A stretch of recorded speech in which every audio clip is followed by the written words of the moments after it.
My name is Heather Gray, and the program is Just Peace, and I welcome you to yet another, what's going to be a very interesting program. Before I go any further, though, I want you to know that the opinions expressed on Just Peace do not necessarily represent those of Radio Free Georgia Broadcasting Foundation, Incorporated. Its staff or volunteers and portions of the program are pre-recorded.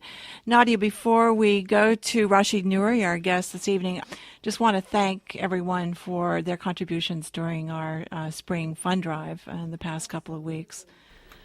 Absolutely. Yeah. We very much appreciate all of your support. We had another successful marathon, and we really could not do that without you. We would not be here without you. That's just absolutely right. And I do want to tell our listeners, actually, we're going to be talking about organic production tonight. And I also want everyone to know that as we're talking with Rashid, I'm sure that many of you all will have questions for him. And so later on in the program, we are going to open up the phone lines for that as well. Rashid, welcome yet again. Rashid Nuri of Truly Living Well. Thank you, Heather. Nadia, it's good to be here again. Good. It's just wonderful to have you here. And this is actually the second time we've talked with you and what we're planning on as a series of interviews with you, Rashid, about agriculture. Now, you are the founder of Truly Living Well. Tell us about this again. Tell us about Truly Living Well. Truly Living Well, the Center for Natural Urban Agriculture. We grow food locally. We teach people how to grow food. We help them establish horticultural literacy, understanding who grows their food, where it comes from, and the quality of the food. And through that process, engage in community building and community development. So it's a lot. You all do a lot. We stay busy, yes, ma'am. You stay busy. Now, how many gardens do you have now in the city of Atlanta, Rashid? 4. We are operating 4 sites presently. Yeah, and your latest one is the Wheat Street Gardens. Yep, right downtown in the middle of Atlanta.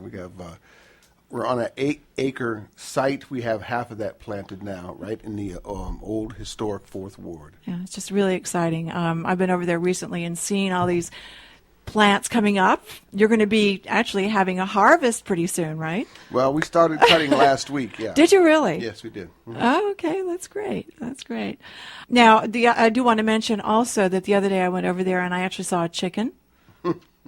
So tell us about you're going to have some animals. Yeah, we had bees brought out here this week. Oh, that's exciting. Now we're growing black flies, which will be food for the chickens.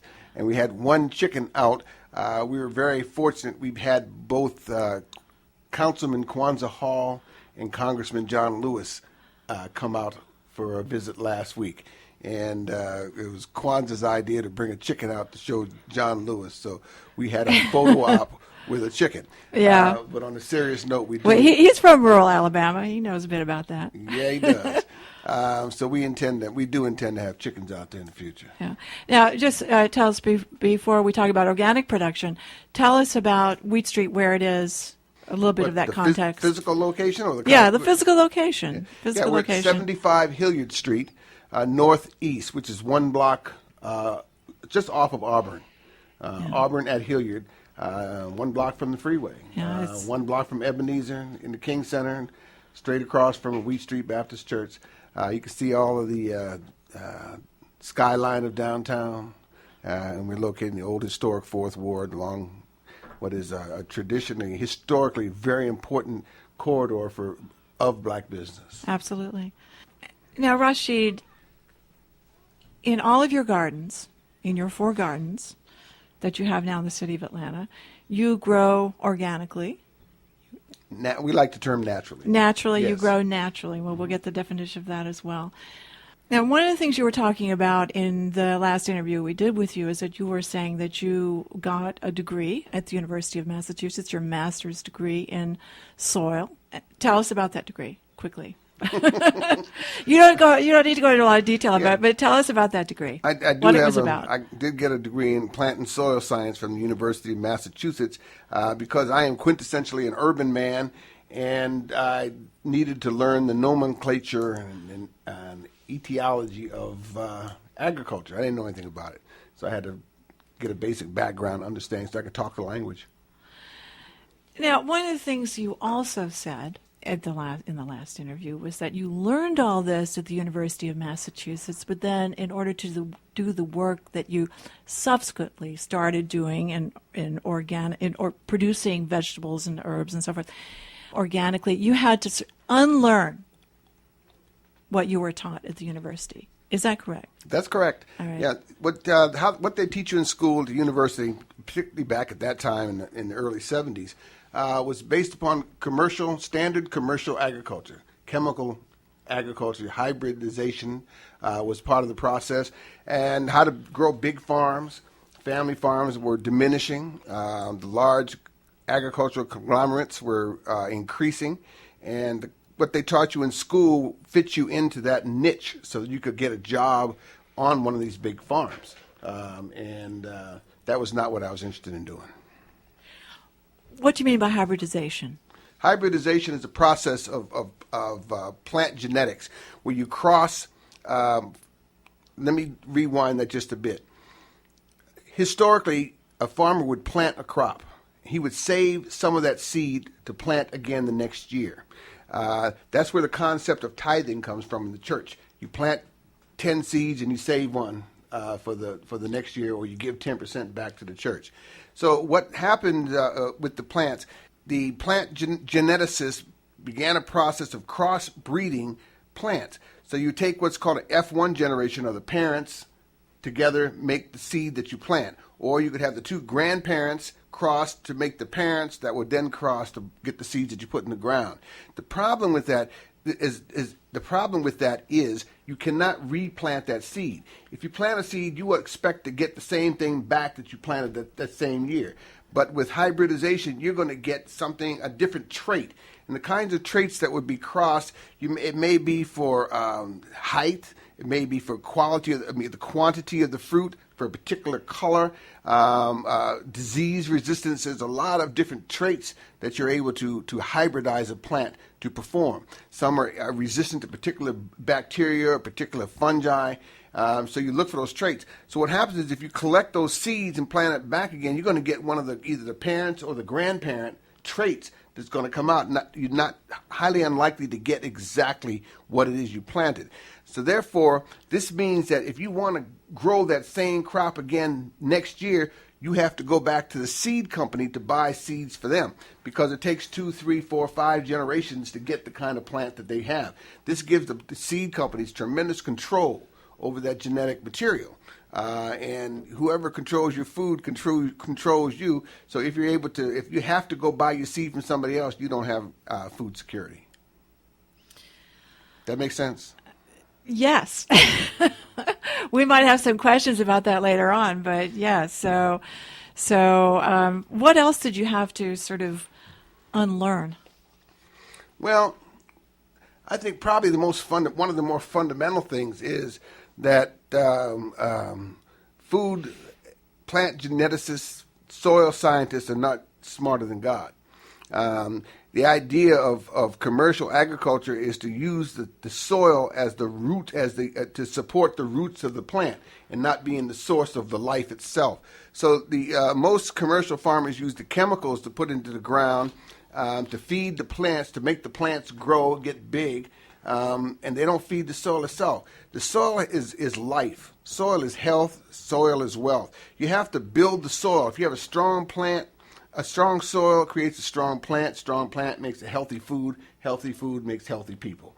And so the orientation, the thought process has to be reversed. So rather than looking at what you want to get out of the ground, you feed the ground itself and see what comes. My philosophy is I don't even try and grow food. God grows the food. I make soil. I build soil, and God grows the food. So what you were saying that was being taught at the University of Massachusetts has been the trend of American agriculture in much of the 20th century. For much of it, yeah. It particularly accelerated during the Second World War, after the Second World War. Right. It's the work of Norman Borlaug and Henry Wallace, who was the Secretary of Agriculture. And Norman Borlaug is the man who was credited with the Green Revolution, for which he received a Nobel Prize in 1970 for hybridizing wheat, rice, and corn. increasing the yields of corn. He's doubled and tripled the yields of corn. And the formula was very basic and simple. Nitrogen fertilizer and water and hybrid seeds, and you can get tremendous quantities of food that come out of the ground. The question is the quality of the production.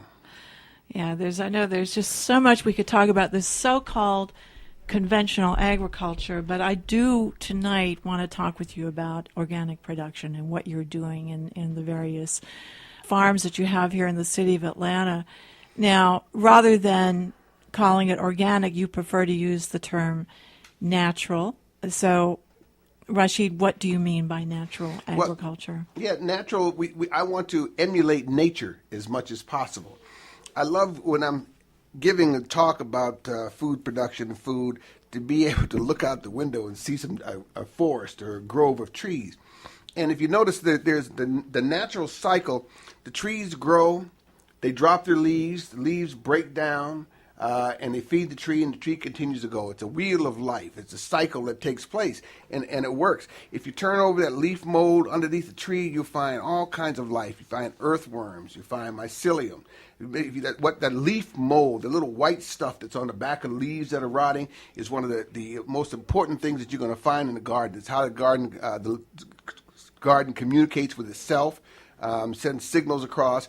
So you want to understand roly-polies, millipedes, centipedes, all this life that's in the soil. And it's very important. That breaks down the leaves, breaks down the grass and materials around it, and feeds it back up to the tree. The tree continues to grow. You don't see anybody going out in the woods, in the natural woods, old growth forests, taking soil tests, putting plant food out there to feed those trees. They do just fine. So I figure if they can do fine, you go out, and I like to show pictures of the giant sequoias. Those trees are so big. Those are the dinosaurs of trees. They live 3,000, 4,000, 5,000 years. I've seen a couple of them that actually have roads through them, 2-lane highways through these trees. They're so huge. Nobody is feeding them. Nobody's doing any soil tests, and those trees are doing just fine. So if I can tap into that source, which is making these trees grow, that the old growth forest that you see up here in North Georgia, how do those trees get there? There's nobody, extension agents coming out there telling people what to do. There's no tractors going through there, putting sprays and all that stuff on it, and they're doing just fine. So I figure if that works, why don't I try that in my own garden? Rather than using the label organic, I just want to be natural. And through that natural process, the one that God has created for us to be able to grow food. Again, my name is Heather Gray, and the program is Just Peace, and I'm here with co-producer Nadia Ali. And our guest in the studio tonight is urban farmer Rashid Nuri, and we're talking about growing organically, growing naturally, I should say. Now, before we went to that break, Rashid, you were talking about the emulation of nature and talking about trees growing. They don't have to have extension folks going out there and testing the soil and so forth. So of course, you need to mention that in the last time we talked with you, we were also talking about the great George Washington Carver, who was really instrumental in the rotation of crops to affect the nutrition of the soil. You'll probably mention something about that as well. But so now, at Wheat Street Baptist Church, you have any number of raised beds, and you have other raised beds around the city, I know, and you've been working with soil in any number of ways. How do you grow your food naturally, Rashid? Is that a crazy question to ask? No. Because there is a method, right? There is a method. Well, to my madness? Yes, ma'am. Well, there's a method to your madness, so tell us what that is. Compost. We just use copious amounts of compost in our work. Well, so what is compost? How is that made? What do you do? There are a number of ways that compost can be made. Compost is really just the decomposition of organic material, whether it's grass clippings, leaves, newspaper, table scraps, all the live and things that you can get that you mix together in a ratio of about 3-to-1 with the brown to the green, let it sit, and it breaks right back down into dirt. If you think about it, when you have a pile of grass that you cut that you've cut and stack it up, you see how it shrinks down? It starts breaking down. Same with the leaves that you have in your garden. You collect your leaves, you have a big pile, but it begins to disintegrate and break down. And over time, it breaks right down to become soil again. The insects will get in there, help to digest it. The inside of the pile will heat up and break down back into compost, which is basically dirt. If you come out to our site and look, we have compost in various stages of decomposition as well as some that's finished. And finished compost looks like just a fine soil that you're going to be able to put back in the ground, but it's full of nutrients and, most importantly, it's full of life. So this is basically what happens in a forest. Exactly. Exactly. Exactly. All right. Yeah, that's why the emulation of nature is what happens in a forest. So I don't use any chemical fertilizers or any chemicals, pesticides, and that kind of thing. If we do add some supplements to the soil, they're going to be natural or plant-based or animal-based in one way or another. What's an example of that? Fish fertilizer, fish emulsion. We got a greenhouse full of plants that will be ready quite soon. And if you know, when you start plants in a tray, we have a formula for making a planting mixture, but they drain very quickly. You have to water them just about depending on the temperature, at least once a day, if not more often. So in order to make sure I get sufficient food, I'll add some fish emulsion to the water and feed them with that, which is high in nitrogen. Rashid, I've been curious, when you are building compost, right, how long does it take for it to become that fine soil that you're talking about with those nutrients? It's completely dependent upon what you do. You can go just pile it up, let it sit in the corner, and it'll be ready in 6 months to a year. If you turn it over often, what happens is that the air that gets mixed in there starts a spontaneous combustion, which heats up the pile and helps it to break down more quickly. So one of the techniques that one can employ is to turn it over, which opens it up, gets some air in there that raises the temperature back up in the pile so it'll continue to break down. So generally, the compost that we have out there now that we're making from vegetable scraps, which come from the curb market, after just a month, it is broken down considerably. I figured, 60 to 90 days, it'll be perfect. Let me ask Rashid, talking about gardening naturally here in Georgia. For those who may want to do so in their own backyards, I was talking to you a little bit before the show about the fact that when I was a good bit younger, my mother and I tried to do a garden here in Georgia, and what we had to work with was Georgia red clay. And what would you recommend for gardening in Georgia red clay? How do you do that? Well, Nadia, it depends upon who it is I'm speaking to. If someone is somewhat experienced, they will probably already know that to grow directly into Georgia red clay is a phenomenal soil. It literally is. You got some of that stuff is so thick and heavy you can mold it just like you would do potting clay, and that's a very difficult thing to work with. You try to plow it if it rains. I can remember down in South Georgia when we were farming, you go out into the fields after it had rained and you get 2 inches of mud on your boots because it's so thick and it takes a long time to dry out. You could actually mold it and make pots and things out of it. That when you have a soil that's that heavy, it needs to be amended one way or another to grow naturally, and you do that by adding compost. But what I would recommend for many people here in the city, in the urban areas, particularly those who are novices at this craft, is to, rather than going down trying to dig into that soil, go up, make a raised bed. Then you have complete control over your environment.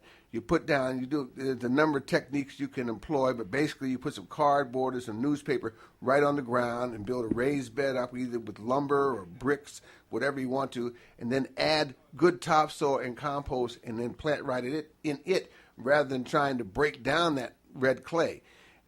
Consequently, or subsequently, whichever is the appropriate word, over time, that clay underneath it will open up and break down, and you'll be amazed what can grow because the soil itself is very rich in nutrients. The clay holds a lot of the micronutrients that you need to grow good stuff. It's just getting to it in such a way that doesn't break your back. So how high would you need to raise your bed? I think that for most homes, if you make a raised bed out of 2x12s, you'll be quite satisfied. A 2x12 is actually, it's a 2 inches thick, and it's only about 11.5 inches tall. And you put that on top of the ground to hold your dirt and just fill that up. So you call it a foot that you're building up. And you can do less than that, but a good raised bed is going to be about a foot tall. Do you give workshops at Truly Living Well for folks who want to grow their own gardens? We do. We're going to if I can get to my computer and take care of these other 2 projects that I have, we're going to announce our classes. We're going to start having classes in April. And we will talk about these things. And my work is primarily to help beginners, newcomers, people to this urban folks. We are urban agriculturalists. And part of our philosophy is to grow where you are. We think people can grow on their patios, they can grow on balconies, they can grow in their backyards, they can grow in their front yards. We want to create edible landscaping as much as possible. If you're going to sit under, you grow in a tree to make shade, why not have a tree that you can eat from? It's still going to give you shade as well as give you material to compost and put back into the ground. And where do the chickens come in? Chickens, there's a term that's often used called biodynamic and organic. And I like to use the term organic to mean whole and complete. And a farm is not complete with some kind of animals in it. A chicken, and the first livestock you always want to have on a farm is earthworms, particularly in the city. Earthworms are so important. They're one of the clearest indicators of the quality of the soil or the number of the earthworms that you will find in there. You asked about the chickens. Chickens perform, they're remarkable in the contribution. Even if you're a strict vegan, a chicken in the garden can be a very good thing if you understand its cycle and able to control it. The chicken will scratch, it'll eat all the garbage that's out there. It'll eat any bugs that it's the negative, the bad bugs. It'll eat some of the good bugs too, because it'll eat worms that are in the garden. It scratches the soil to loosen it up. And if you ever notice how a chicken eats, it scratches and then it backs up. It's like a good tractor. It move ahead, it'll scratch, and then it backs up. And and then they leave their droppings. Chicken manure by itself is very hot. It's high in nitrogen. If you put it directly onto a plant, it will kill it real quick because it's just too hot. But with a chicken scratching in the yard over time, it'll break down because he's going to move around the area. There'll just be a little bit here, a little bit there. It'll dry out, get into the soil, and make your soil that much richer. If you want some good compost, good to put into your garden, you want to get that which is around your chicken coop, because that's what they're doing out there. They're scratching it up, they're leaving their droppings, and it makes a very rich manure, very rich compost that you can then put out into your garden to feed your crops. So chickens, regardless of what you think, chickens are good. So how many chickens are you going to have? I don't know. Well, you got one. I saw one. Well, I don't know if it's still there. No, that one got returned to a man around the corner. John Lewis didn't take it to his office. No, he didn't. Right. He was dressed too nicely that day. I don't know. We have a man who has a chicken tractor that will fit on top of our raised beds. So as we finish a crop, we can put the chickens up there, let them eat all the rest of whatever's left in the ground, scratch it up, leave the droppings. We can come in, turn it over, and then plant behind them. So I'm hoping he'll bring some of those out. And part of this will be at the Wheat Street, the new site. And that is so much a collaboration between Truly Living Well and the community. We're just looking for people to come and participate and bring it. I mentioned the black fly larvae that we're growing out there. That's one young man's project that he's doing. The bees, another man brought us the bees. And I'm expecting to get several more hives of bees. People are just going to come out and just make a kind of juice. Well, let's talk about the bees for a moment. Well, So bees, I know, are good for pollination, but right? I mean, so why? So is that's the primary? That's the primary thing. Pollination. Is there something else? Or some people describe farming as just one big sex orgy. But the bees they do pollinate. All of the trees, the trees, the flowers, and the fruit have to be pollinated. Okay, and it's just like all of nature. You got eggs and you got seeds. All right, and they have to be joined together to bring to make something grow, whether it's human life or animal life or plant life. And the bees perform that function. As they fly around, they're taking pollen from one plant and putting it into another, and performing that process. And it has to be done. And other animals do the same thing. I just learned recently, when okra first grows, sometimes there's a little sap that you see on it, and ants love to crawl up the okra plant. I didn't know what that was till somebody finally explained to me that the ants are pollinating the okra, and I hadn't gotten that. So this is, I had a young man tell me recently. He said he just started learning this craft and he wanted to master it in 4 years. So I said, well, that's your first mistake, because you're never going to master this thing. There's always more to learn. If you think you've mastered it, you're in a problem area. You're in trouble. That's right. Some people all over the world, in fact, Rashid, here in the United States, I'm talking with beekeepers sometimes, we're losing bees. You haven't had this as a problem? You have not had this because you have bees in some of your other gardens as well, right? Yeah, they made this big to-do last year about the bees dying, and they did die. They were dying. But you got to understand, there's an industry. There is a bee industry. People put bees on the back of tractor-trailer trucks and move them around the country to pollinate the fruit trees, the nut trees, the orange groves, the citrus trees, and they move them. And they're moving them, they're feeding them sugar water. They're not getting their own natural honey to eat. Okay. They're feeding them sugar water. They're parking these trucks next to fields where all the chemicals are being sprayed, so they're killing them. It's unnatural how they're handling these bees. I have the bees out there, and we took a little bit out the hive, checking it out a few weeks ago, and the honey is just absolutely exquisitely delicious. Okay. But that's not the reason I have them out there. That's just a nice. That's one reason, isn't it? Oh, nice. No, it's just a byproduct. Byproduct. The reason that we want to have the bees around is to pollinate, so we get better yields out of our crop. So the bees that are being lost, this bee death syndrome, or whatever the name that the scientists are putting on a phenomenon that's been created by man, and they can't figure out how to take care of it, is really a creation of men doing things that they shouldn't be doing. I would rather they wouldn't do. In the production process and the consequences of that are they losing their hives. Okay, we're going to open up the phone lines here. The phone number into the studio is 404-523-8989. If you have a question you'd like to ask Rashid or join this discussion, please call us. Again, 404-523-8989. Rashid, when you were talking about the raised bed, you were talking about having bricks or wood, putting down paper or cardboard and underneath, and then putting topsoil. What's the difference between topsoil and the compost? The quantity of organic material that it contains. A good topsoil will have it'll have a nice structure to it, a nice smell, taste to it. It'll be loose so that you can grow. It's not going to be tight like a Georgia clay. It's not going to be completely sandy like you would find at the beach. It's going to be somewhere in the middle. But it may not have all of the organic material that you would like to have in that soil. Compost is fresh stuff. That's the stuff you're going to find on the very top in the woods. And top soil is going to be something just of a lesser quality, still good to grow in. Okay. It's interesting that in the last agriculture census, we found that organic production, or its organic production, we'll say, is one of the fastest growing sectors in American agriculture today.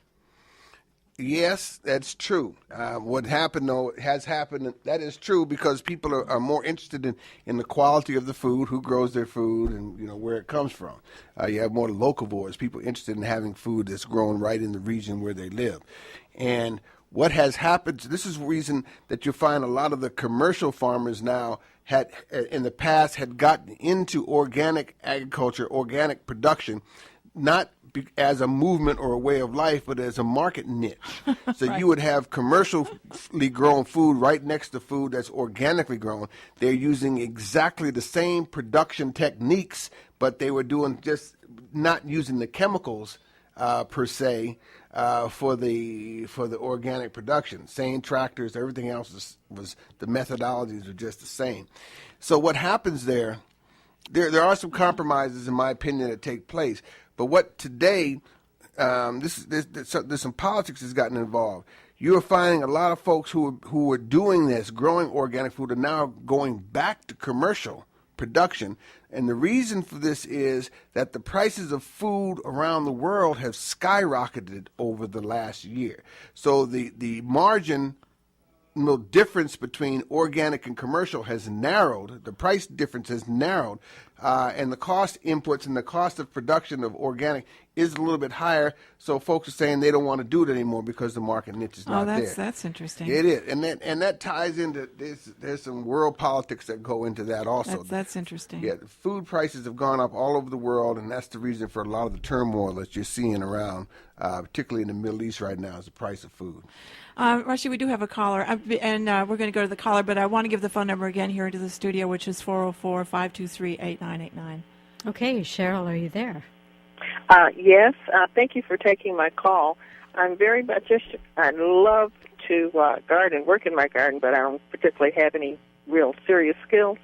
And I was calling to ask, when will you be having your classes? Do you have your schedule set yet? No, ma'am. My son has been on my case to do that. And so we're going to have we're going to start having classes probably the second, about 2 or 3 weeks at the most. We're going to have several of them in a series, so people will have an opportunity to choose which day is going to be convenient for them.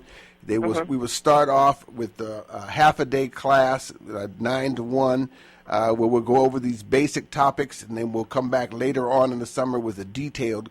We'll get into each of the different subject areas in detail. If you would, Ms. Cheryl, if you would send me an email to Rashid, RASHID, at trulylivingwell.com. I will put you on our email list and send you out and let you know when the classes are going to begin. You'll be able to find it from our website also, and which is trulylivingwell.com. We'll send you an email, and I think we'll be up on Facebook also. Oh, okay. Well, thank you so much, and I look forward to being in class with you. I would look forward to meeting you, ma'am. Rashid, we also have a second caller on the line. Sydney, are you there? Yes. Go ahead. Hello, Miss Sydney. Are you ready for my question? Yes, go right ahead. Yes, I'm calling to ask Rashid if he would comment on whether he has to rotate his crops in his raised beds, or whether the soil helps avoid that problem. The answer is yes to both. Let me try and explain. I think I'm coming to realize that people have the definition that people have of crop rotation don't quite understand what the purpose of that is. And let me try to explain it. The reason that you don't want to plant the same thing in the same spot year after year is because you mine the soil of the specific nutrients that plant uptakes. Plants do take certain things in common, but individual plants take other nutrients out of the soil, and if you keep planting in the same spot, you're mining that nutrient out of there. Compost helps to mitigate that. That's one. Or if perchance you have some kind of a disease problem in your plants, in your garden, in that spot, and you put the same plant back in there, it's going to be more susceptible to that disease because it's there. All that's really necessary with crop rotation is just don't plant tomatoes in the same spot that you did last year. Put it someplace else. And if you have a limited area where you're not able to move things any distance at all, then it's even more important to be sure you add copious amounts of compost, live material, to your soil. You want to make sure if you have a raised bed, go to a bait shop and get some worms and put it in there. You want to use the leaf mold to get in there so the mycelium can start to, the funguses can start to proliferate and grow within your garden. So the reason I said the answer about the rotations is both questions was yes. You do want to move things around in the garden, and you can help fix any problems that might occur by adding lots of compost. Thank you so much. I hope that was clear. It was. Thank you so much. Yes, ma'am. Thank you. Just want to give the phone number again here into the studio, which is 404-523-8989. So, Rashid, you were talking about the increase in prices of food all over the world. I think you mentioned also it might have something to do with oil as well. Did you say that? Well, no, but it does. You got it. First of all, that's one of the factors that most commercial agricultural production is based upon petroleum. You know, you got the petroleum that goes into making the machines, to run the machines, the chemicals that go into the ground are all made from petroleum. So as the price of oil goes up, the inputs to produce for production also go up. But specifically what you're having, as incomes rise around the world, the price, people are able to afford more and greater quantities of food, so the demand increases as the wealth of an economy goes up. And today, the biggest buyer of all agricultural commodities are Chinese. And by God's grace, how this planet works, there are more Chinese than anybody else. So they have been they're the largest producer of cotton as well as the largest importer of cotton. They're importing a whole lot of corn. Then last summer, you had a major drought in the Soviet Union that they didn't have the crops, so they became big buyers in the commodity market for food. This has raised the prices up. So what's happened, and this is very specific in the Middle East, you have a lot of these young people who didn't have jobs, right? They didn't have much food, they didn't have jobs, now the prices of food go up, they're getting mad and going and shouting at their governments. Yeah, so that is a fundamental aspect of why you're having some of the concerns that are going on around. It's food prices. People are hungry. You know, here we are talking about organically produced food, naturally grown food, and talking about this challenge to what you learned at the University of Massachusetts and what was happening in the 19th century, from particularly after the Second World War up until the latter part of the century, Rashid. But growing naturally is the way human beings have largely done this, right? It's largely the way they have grown their produce. Is that correct?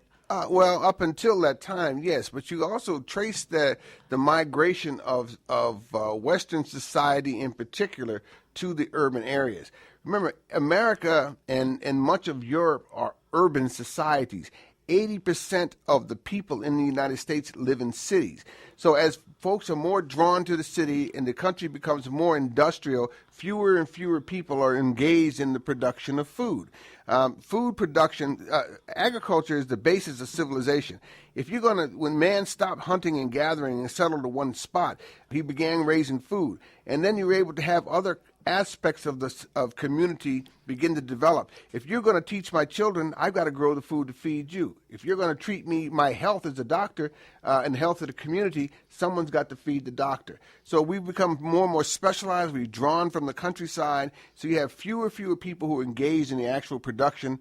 So how do you go about, how have we dealt with that, is by adding more mechanism to it, more oil production, more oil going into the production. So we've gotten away from those methods and techniques that kept us alive for thousands of years. It used to be everybody grew their own food, okay? But It's just not that way anymore. All right, welcome back to Just Peace, where we're talking tonight with Rashid Nuri. Rashid, we do have another caller on the line. Melisha, are you there? Yes, I am. Go ahead. Okay, first of all, just cut me off whenever I need to be cut off, because as I was holding and looking at the question, I thought, well, this is probably a silly question and everything.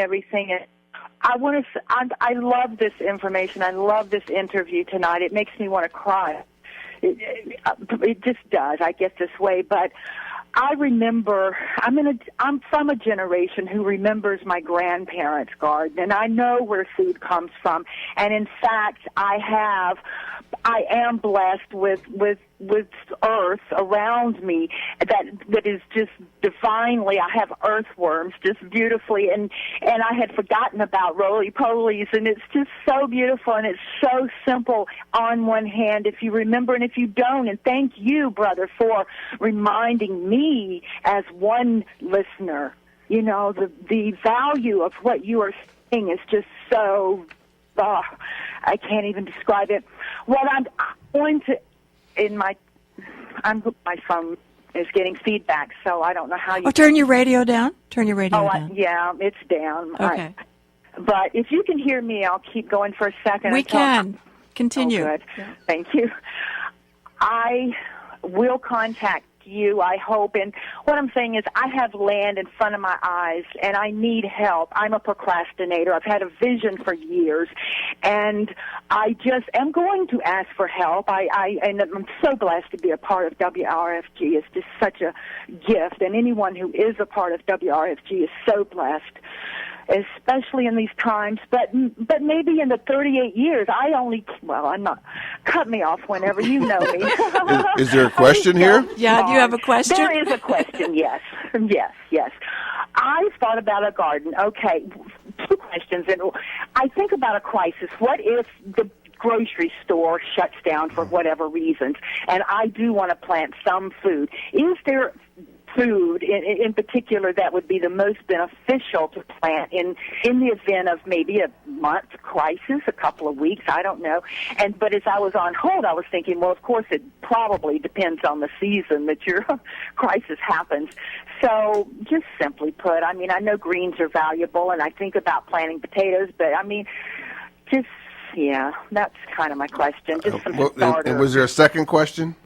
Well, the second question was just as a starter, just getting your hand. I haven't planted. I have earth. I plant flowers, but I do want to plant a garden. What's a good I think let me help you now. Okay, because one of the things that I have in my experience is quite often the answers are right there in the question, and you did answer it. Okay, what you grow depends upon the season. Exactly. And here in Atlanta, we are quite blessed. You can grow food year round.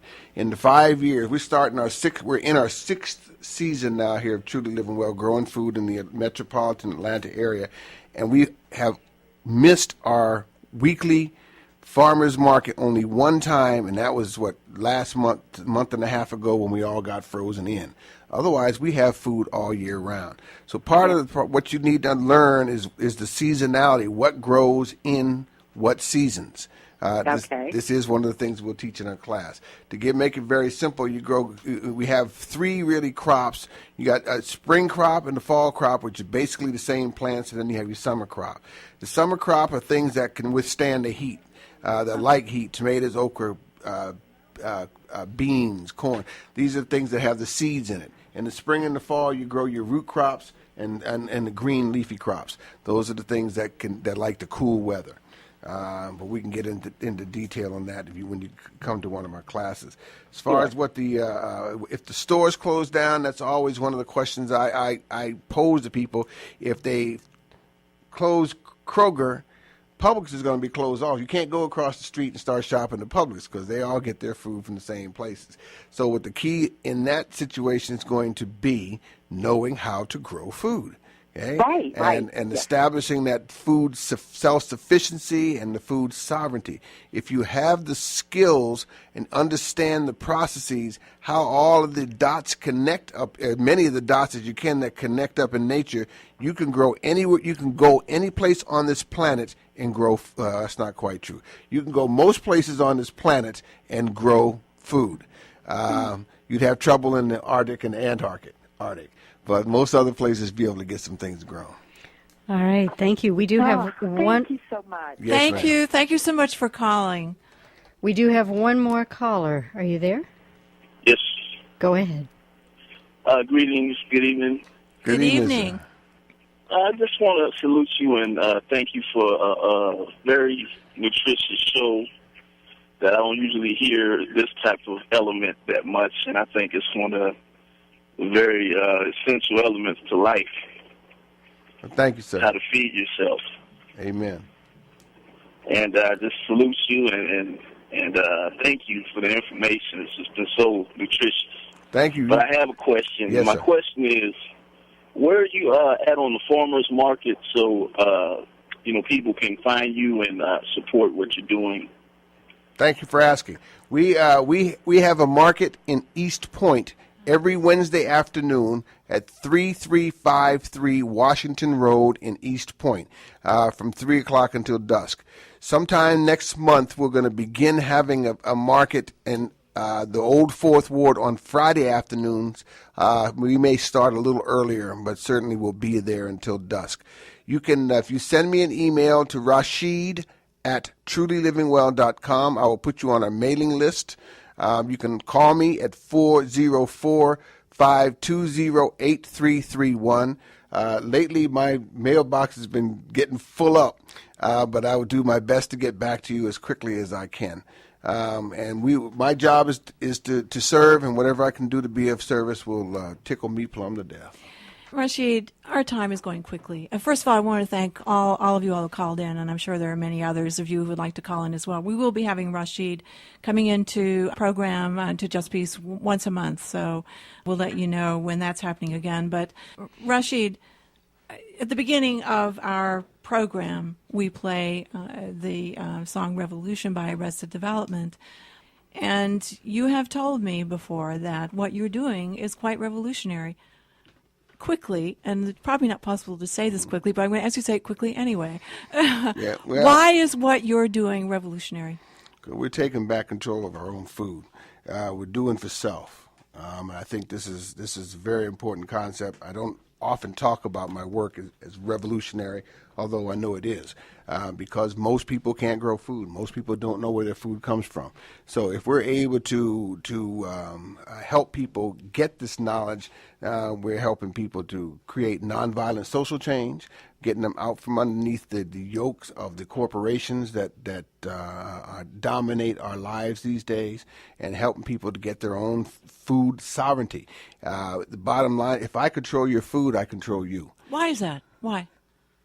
Because I decide when you're going to eat. I decide if you live or die, if I'm controlling your food. So if I take back that right, if I take back that from anybody, out of anybody else's hands, that's a tremendous amount of freedom that exists within that space. You know, how many minutes? We just have a few minutes left here. The call, this wonderful woman who just called a few minutes ago, she was saying that she was practically in tears, just hearing something. This is something, you hear this from people some. Do you? I do. And this is my work. This is what I do, is trying to be of service and help people. And if I can help people to reestablish that connection that they have with the land, and that's the oldest connection there is. The man-land connection is the beginning of civilization. And if I'm able to help people to reconnect in their minds, reconnect in their bodies, reconnect physically with their ancestors through this process of growing food, and then by God's grace, I've made a contribution. Well, Rashid, I want to thank you so much for coming in again this evening. It was just great talking. And again, we want to thank all of the callers and all those who contributed during our spring fund drive. We thank you so much. And we thank you for listening, as always. Stay tuned now for Revolutionary African Perspectives, Rap with Sibukwe Shakura, and we're going to leave you with the song from Emma's Revolution. Take the seed that you have and plant